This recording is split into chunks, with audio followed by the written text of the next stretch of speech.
Welcome back to OpenLine tonight. I'm here with Shanna, Hughey, and Feroza Freeland, both with Think Tennessee and A Better Balance. We're talking about the cost of being a parent and having a family. Ronald is on the line, our first call of the night. We always appreciate that, Ronald. Thank you for being part of the show. What's your question or comment?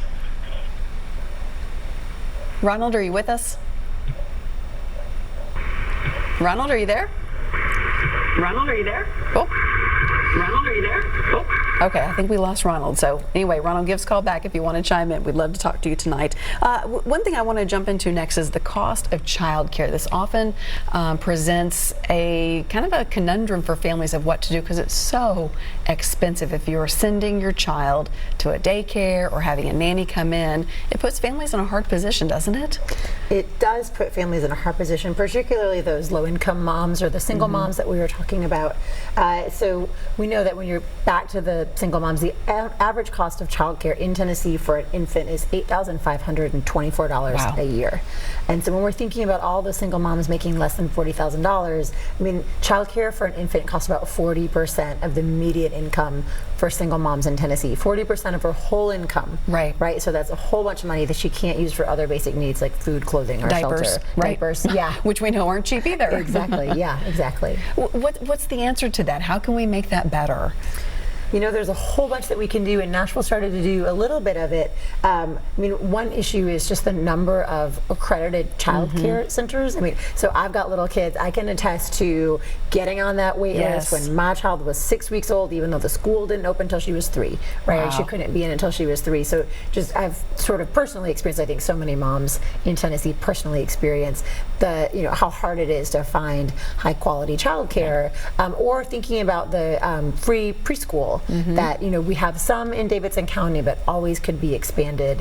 But I think just the more high quality, affordable childcare or preschool that we can offer, the better those numbers are going to get. And I know there was talk about using some of those TANF funds that we found out we had millions and millions and millions in the pot, and not only paying for workers, so there's more incentive for people to come in and work these jobs, but also provide subsidy for more families so that they can afford to send their child to daycare and keep working. That's right. I mean, it really has to be many answers across the board, doesn't it? It does, and we know that finding those answers will have a disproportionate, or, you know, families will benefit. Yes. It'll be women so much, because if we think about affordable preschool or childcare, when families don't have that, somebody often has to work part-time, right? Somebody's got to stay at home with the baby, and we know that 94% of the Tennesseans who do stay at home because they can't find affordable childcare or who choose to work part-time, 94% of those folks are women. Yes, and you think about what the repercussion is that for the woman who wants to be in the workforce. That's right. Later on, either going back full-time, you know, what has she lost work-wise?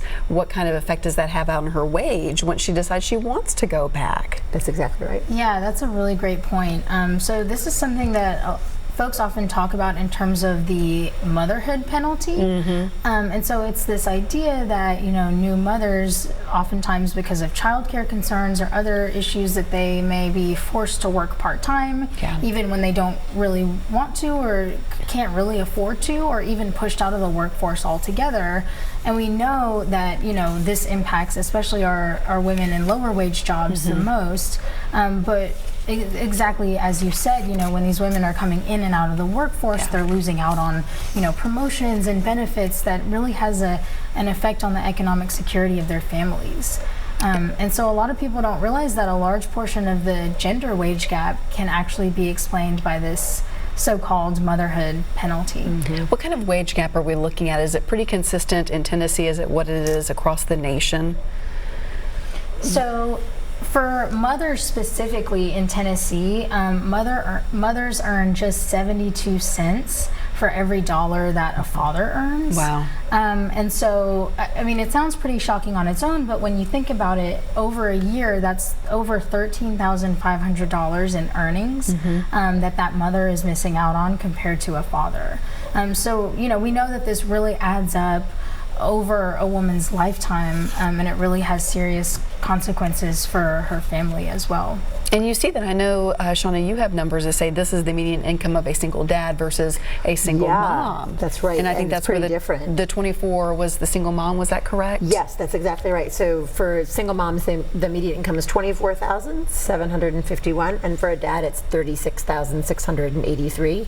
So nobody's rich in that scenario. Absolutely right? not. And nobody's earning enough to care for even a single parent with a single child, but there is a big gap there. And going back to what Feroza said, it is the women who are twice as likely to work a low-wage job. They make up a much larger percentage of the low-wage workforce, so that will have, actually, took a look at the numbers. It's about $300,000 over the span of a 40-year career that can be attributed to that motherhood penalty. We have Tony on the line. I want to get right to Tony. Thank you for calling in. What's your comment or question?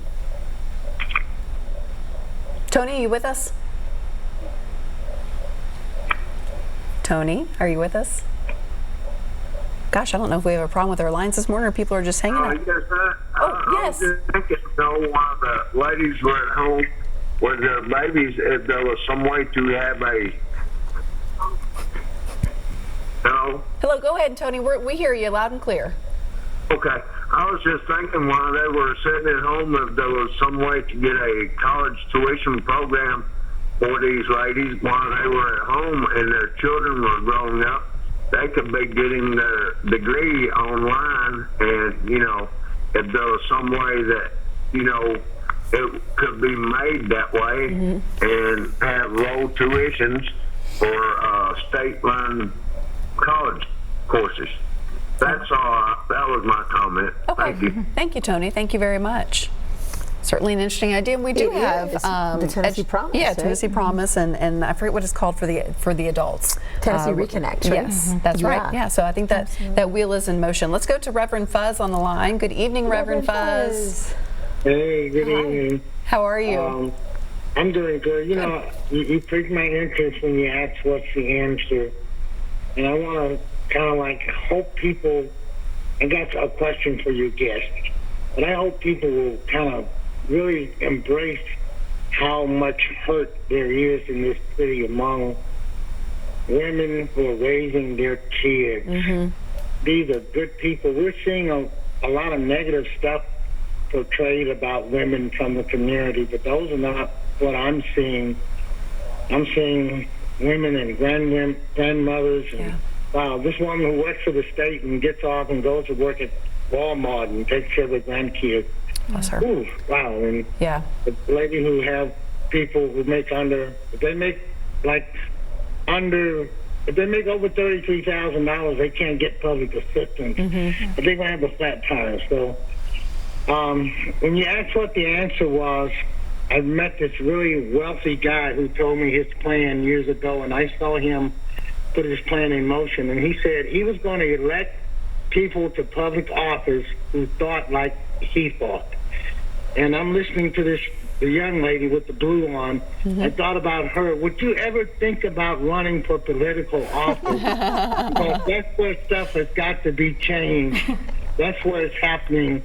You got to have the money to do these things that are needed. Your answers need funding, and the elected officials are the ones who fund things and put laws in place that protect women and all people. A civilization protects its citizens, and I know what women are going through. How many women call me every year who are going through these terrible things on their jobs, in their workplace, at the school board. That lady who filed that lawsuit, who was second in command at the Metro School Board, but because she filed that lawsuit, they skipped over her to be the interim director. But she's very qualified and, wow, off the chain when you look at that. I see what women are going through, but I'm asking, the way to fix it is to get elected officials who think the right way.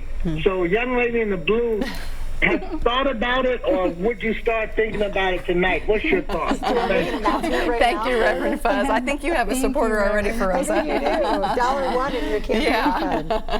Oh my goodness. No, I really appreciate that. Thank you. But I think it's a really great point. And I think, you know, it is important for our elected officials to hear from us and to hear from especially the folks who are dealing with these issues on a daily basis. And so, you know, I definitely encourage folks, if these are issues that are important to you, you know, if you're dealing with some of these things in your daily life, I encourage folks to reach out to your state and local elected officials and you know, let them know your stance.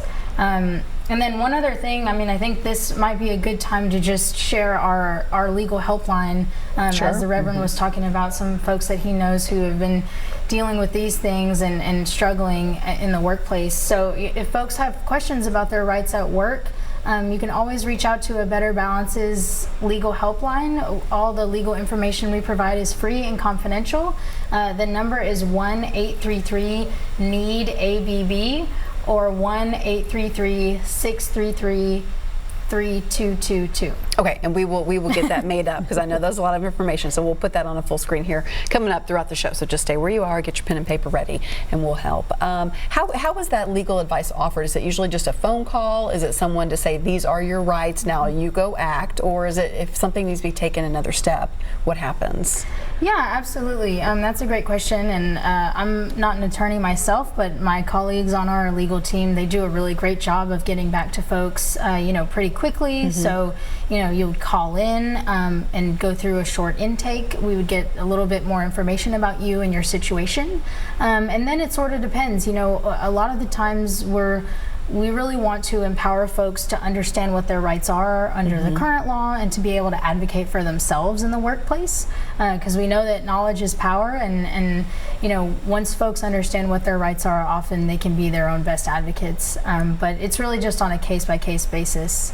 But definitely encourage folks, if you have questions about your own specific situation, to give A Better Balance a call.